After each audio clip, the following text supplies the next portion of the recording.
پاکستان کی موجودہ حکومت کی جانب سے پاکستان انٹرنیشنل ایئر لائنز کی پرائیویٹائزیشن کے لیے دوبارہ کوشش کی جا رہی ہے اور اس سلسلے میں نجکاری کمیشن کو 5 پارٹیوں کی جانب سے ڈاکومنٹس موصول ہوئی ہیں جن میں ان کی طرف سے ایئر لائن کی خریداری میں دلچسپی ظاہر کی گئی ہے۔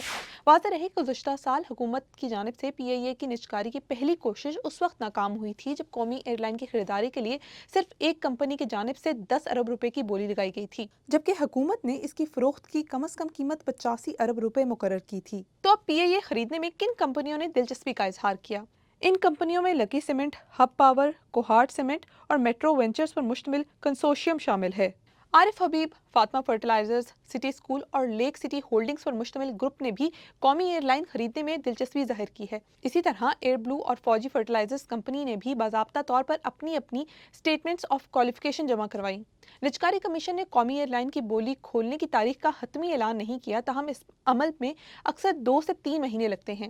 پی آئی اے نجکاری کی دوسری کوشش پہلی کوشش سے کیسے مختلف ہے؟ نجکاری کمیشن کے ترجمان نے بی بی سی اردو کو بتایا کہ یورپ کے لیے قومی ایئر لائن کی روٹس کی بحالی کے ساتھ ساتھ برطانیہ کے لیے فلائٹس کی متوقع بحالی ایسی پیش رفت ہے جو نجکاری کی دوسری کوششوں کو زیادہ اٹریکٹیو بناتی ہے۔ اس کے علاوہ ان کا کہنا ہے کہ ملک کی معاشی صورتحال میں بہتری آئی ہے جس نے سرمایہ کاروں کے اعتماد کو بحال کیا اور اب حالات پی آئی اے کے لیے سازگار ہیں۔